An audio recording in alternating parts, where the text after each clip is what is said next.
and respect for the principle of equal rights and self-determination of peoples. Joining the organization and committing to its principles afforded protection to many of us with the supposed assurance that no longer would one nation be seen as inferior to another. Unfortunately, when countries ignore the Charter and act contrary to its central premise, it undermines the credibility of the entire system in which we all undertake our international relations. The stability of the international system depends not only on the respect, but on the consistent application of these established legal norms. We all benefit from a rules-based international order based on international law. When we break those norms, we invite anarchy and an environment where might makes right, ignoring the complexity of interrelations and interdependence in our modern world. Mr. President, the unilateral military strikes carried out by the United States of America against Venezuela and the abduction of President Nicolas Maduro and his spouse from Venezuelan territory for transfer to the United States wantonly violates the sovereignty and territorial integrity and independence of Venezuela. These actions are also in stark contrast to our established legal norms, reinforcing the belief that might is right and undermining diplomacy. History has repeatedly demonstrated that military invasions against sovereign states yield only instability and deepen crises. Unlawful unilateral force of this nature undermines the stability of the international order and the principle of equality among nations. Such use of force also undermines the institutional infrastructure established to regulate relations among nations. We have seen examples of these in Libya, Iraq, and countless cases in Africa where foreign interventions and interference create security crises and undermine national governance institutions cultivated through nuanced and complex national contexts. South Africa stresses that allegations of internal governance challenges, human rights concerns, or acts of criminality by a head of state cannot justify a breach of the Charter's prohibition on the use of force, particularly Article 2.4 of the Charter. The peaceful resolution of disputes and internal matters must proceed in accordance with international law and through multilateral mechanisms. Additionally, under international law, a state has exclusive jurisdiction over persons and conduct within its own territory. Any enforcement of domestic law, including arrest by one state within the territory of another state without the state's consent, is an unlawful violation of sovereignty. There are recourse mechanisms at the disposal of states to implement international law. This includes taking action by bringing a case before the International Court of Justice or seeking action from the Security Council. We note the statement issued by a group of concerned countries, mainly those in the Latin American region, most affected by the developments in Venezuela, which reiterates that the situation in Venezuela must be resolved exclusively through peaceful means, through dialogue, negotiation, and respect for the will of the Venezuelan people in all its expressions, without external interference and in accordance with international law.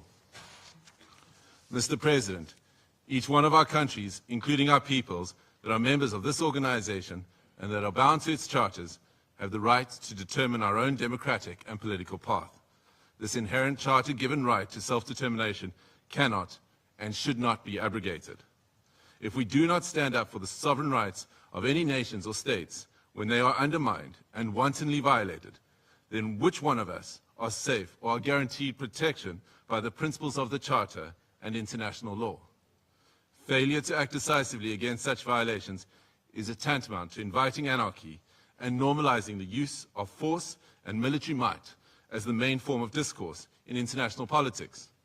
This would be a regression into a world preceding the United Nations, a world that gave us two brutal world wars, and an international system prone to severe structural instability and lawlessness. We cannot afford to proceed into a complex future without the stability and protection afforded by international law. I thank you. I thank the representative of South Africa for his statement, and I now give the floor to the representative of Eritrea. Thank you, Mr. President. Allow me at the onset to congratulate Your Excellency and the government of the Federal Republic of Somalia on assuming the presidency of the Security Council for the month of January. We also extend our congratulations to Bahrain, Colombia, the Democratic Republic of Congo, Liberia, and Latvia on their election to the Security Council. As this is the first Security Council meeting of the year, allow me to pay tribute to the outgoing members, Algeria, Guyana, the Republic of Korea, Sierra Leone, and Slovenia, for their dedicated service and diligent work throughout the tenure of the Council. I read this statement on behalf of the Group of Friends in Defense of the United Nations Charter. The Group of Friends in Defense of the Charter of the United Nations condemns the most unequivocal and categoric manner the act of aggression perpetrated on 3rd January 2026 against the Bolivarian Republic of Venezuela by special forces of the United States of America, which included armed attacks against civilian and military objects in the capital city of Caracas, as well as in various other cities of the Venezuelan territory, and the illegal abduction of the President and First Lady of the Bolivarian Republic of Venezuela, His Excellency Mr. Nicolas Maduro Moros, and Her Excellency Mrs. Celia Flores de Maduro.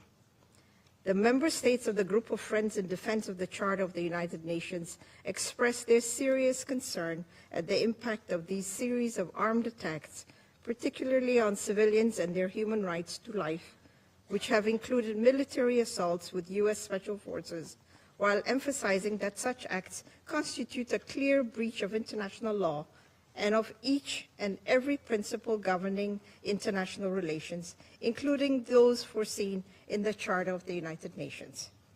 The Group of Friends of the Charter of the United Nations reiterates its firm support to the constitutional government of the Bolivarian Republic of Venezuela under the leadership of President Nicolas Maduro Moros, and emphasize the importance of ensuring strict respect for the inviolability of the immunities accorded to heads of states and government under international law, while renewing its unwavering solidarity with the Venezuelan people in their ongoing struggle for defending their homeland, including through the actions it may take within the framework of international law to exercise its inalienable right to self-defense. The member states of the Group of Friends in Defense of the Charter of the United Nations demand for the immediate cessation of all hostilities against the Bolivarian Republic of Venezuela, for the full respect for the sovereignty, territorial integrity, political independence, and inalienable right to self-determination of the Bolivarian Republic of Venezuela, for the immediate return of President Nicolas Maduro and First Lady Celia Flores de Maduro to the Venezuelan national territory, and for those responsible for these acts of aggression to be held accountable.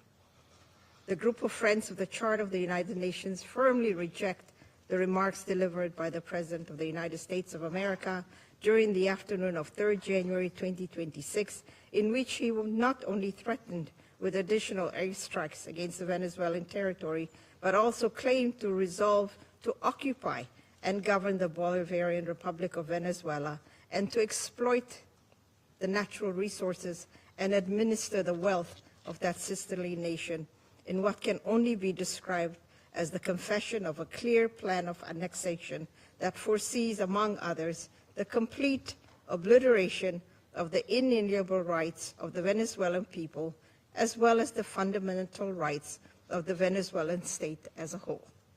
The member states of the Group of Friends of the Defense of the Charter of the United Nations call on all relevant international bodies, including the Security Council and the General Assembly of the United Nations, to swiftly mobilize in order to uphold the purposes and principles enshrined in the Charter of the United Nations, and to urgently take appropriate measures to avoid further escalation of the situation on the ground, particularly additional acts of aggression against the sovereignty and territorial integrity of the Bolivarian Republic of Venezuela, and preserve both regional and international peace and security.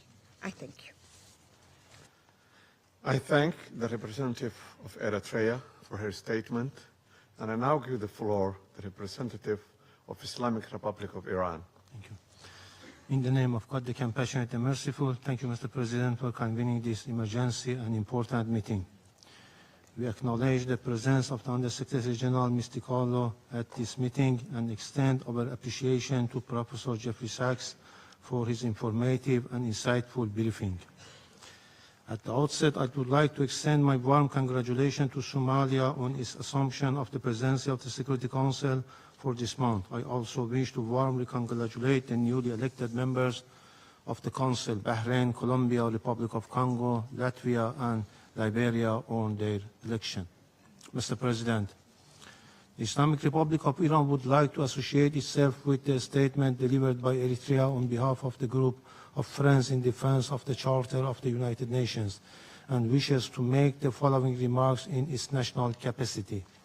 First, the Islamic Republic of Iran condemns in the strongest possible terms the military attack carried out by the United States of America against the Bolivarian Republic of Venezuela. This illegal act constitutes a state terrorism, a manifest violation of Charter of the United Nations, particularly Article 2, Section 4 and Section 7, and peremptory norms of the international law and amounts to an internationally wrongful act and a full-fledged act of aggression. Such military aggression against an independent member state of the United Nations establishes a serious breach of regional and international peace and security with far-reaching consequences for the international system as a whole. Second, the abduction of democratically elected President and the First Lady of the Bolivarian Republic of Venezuela by the United States constitute a flagrant violation of customary international law, including the principles of the inviolability of the immunities accorded to the heads of a state and government under international law, and represent a grave assault on the sovereign equality of states. The Islamic Republic of Iran recalls Venezuela's inherent right to self-defense and underscore the legal responsibility of the United Nations, in particular the Security Council, to take immediate measures to halt this unlawful aggression and to ensure accountability for all those responsible. Iran also reaffirms its full support for the people and legitimate the elected government of the Bolivarian Republic of Venezuela. Third, the United States is openly seeking to substitute its domestic law for international law and the Charter of the United Nations. This represents a serious warning to the international community and to all member states. Such unlawful conduct strikes at the very foundations of the Charter-based international legal order and establishes a dangerous precedent that must be categorically and unequivocally rejected. The so-called declared U.S. policy of peace through strength prescribed the law of the jungle and the rule of force instead of rule of law, and if tolerated and normalized, would render the collective security system established by the Charter ineffective and devoid of purpose. Fourth, the continued inaction and paralysis of the Security Council in the face of the explicit threat and act of aggression by the United States have fostered a dangerous climate of impunity. It has emboldened the United States to persist in unlawful conduct that poses a grave threat to regional and international peace and security. In recent days, the President of the United States had repeatedly issued public threat of the use of force against the Islamic Republic of Iran in manifest violation of Article 2 of the Charter of the United Nations. At the same time, the United States is shedding crocodile tears for the Iranian people and hypocritically claims to support them while maintaining a well-documented record of intervention, the use of force, and the imposition of unlawful unilateral coercive measures against Iran. This includes its direct political, military, and operational support and involvement for Israeli regime unlawful joint war of aggression against Iran between 13 and 24 June 2025, which resulted in loss of civilian life, attacks on civilian infrastructure, and serious violations of fundamental human rights of the Iranian people. Iran reaffirms its inherent right to defend its sovereignty, territorial integrity, and national security, and to protect its people against any foreign interference. the United States of America will bear full responsibility for consequences arising from its unlawful threats and any ensuing escalation. Finally, we unequivocally reject the baseless allegation and unwarranted reference made to Iran by the representative of the United States at this meeting. The facts on the ground are clear, speak loudly for themselves, and cannot be concealed by political rhetoric or manufactured narrative. I thank you. I thank the representative of Islamic Republic of Iran, and now give the floor to the representative of Uganda. Thank you, Mr. President. I have the honor to deliver this statement on behalf of the Non-Aligned Movement, NAM, representing 121 member states united by the shared principle of respect for the sovereignty and territorial integrity of all nations.